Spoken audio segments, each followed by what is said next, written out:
Solidaritas para tersangka dalam kasus tudingan ijazah palsu Presiden ke-7 RI, Joko Widodo atau Jokowi, resmi retak. Pakar Tematika Roy Suryo melontarkan kritik pedas menanggapi langkah Egy Sujana dan Damai Hari Lubis yang menyambangi kediaman pribadi Jokowi di Sumber, Surakarta, pada Kamis, 8 Januari 2026. Mantan Menpora yang berada di barisan tersangka klaster berbeda mengaku hanya bisa menertawakan manuver tersebut. Bagi Roy Suryo, pertemuan tertutup di Solo itu adalah bukti rontoknya konsistensi dalam mengungkap kebenaran material ijazah. Ia menilai langkah Egy dan Damai sebagai bentuk menyerah di tengah jalan, yang secara drastis mengubah status mereka dari sosok yang dianggap pejuang menjadi sosok yang ia sebut dengan istilah kasar. Tertawa melihat akhir perjuangan kubu Egy Sujana. Dalam wawancara di program Sapa Indonesia Malam Kompas TV, Jumat 9 Januari 2026, Roy Suryo menegaskan bahwa dirinya sama sekali tidak dilibatkan atau diberitahu mengenai agenda sowan tersebut.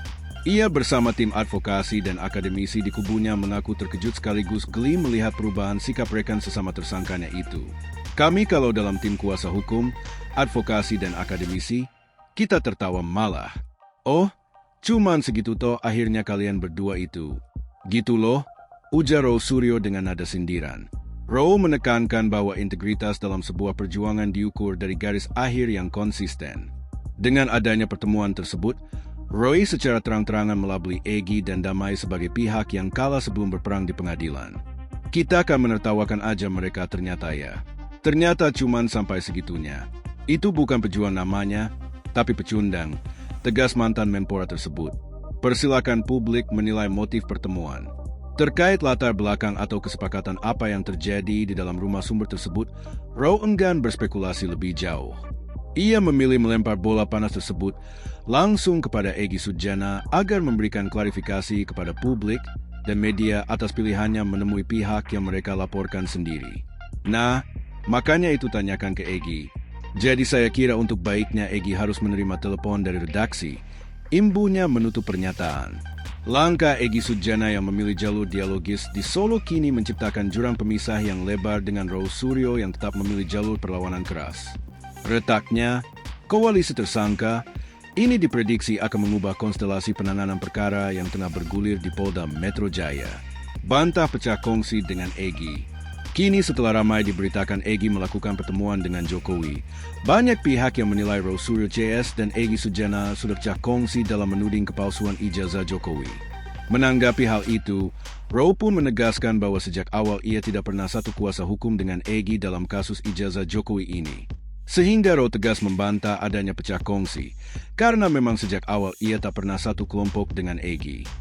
Dari dulu memang kami nggak pernah set, apa saya tidak pernah bersama-sama dengan Egy dalam satu kuasa hukum. Enggak ada. Egy juga tidak dibawa Pak Hozinuddin. Egy juga tidak dibawa Abraham Samad, juga tidak dibawa Pak Petrus, tegas Roy. Pertemuan Egy Sujana Damai Hari Lubis dengan Jokowi di Solo. Presiden ke-7 RI Joko Widodo atau Jokowi menerima kunjungan Egy Sujana di kediamannya di Sumber, Banjarsari, Solo, Jawa Tengah, Kamis, 8 Januari 2026. Egy Sujana adalah tersangka pencemaran nama baik kasus tudingan ijazah palsu Jokowi. Pertemuan tersebut berlangsung tertutup pada sore hari menjelang maghrib. Ajudan mantan Presiden Jokowi, Kompol Syarif Muhammad Fitriansyah mengatakan Egy Sujana datang didampingi beberapa orang. Ya, betul, ungkapnya pada Kamis, 8 Januari 2026. Mereka diantaranya tersangka pencemaran nama baik Damai Hari Lubis, kuasa hukum Elida Neti, Ketua Umum Relawan Jokowi, Rejo, Darmizal, serta Sekretaris Jenderal Rejo Rahmat. Sore hari ini, Bapak Joko Widodo telah menerima silaturahmi dari Saudara Egy Sujana dan Saudara Damai Hari Lubis, didampingi Saudari Elida Neti selaku kuasa hukum Saudara Egy Sujana. Pertemuan tersebut turut didampingi oleh Bapak Darmizal selaku Ketua Umum Relawan Jokowi, Rejo, dan Bapak Rahmat selaku Sekretaris Jenderal Rejo. Jelasnya dalam keterangan tertulis. Download Tribun X sekarang, menghadirkan lokal menjadi Indonesia.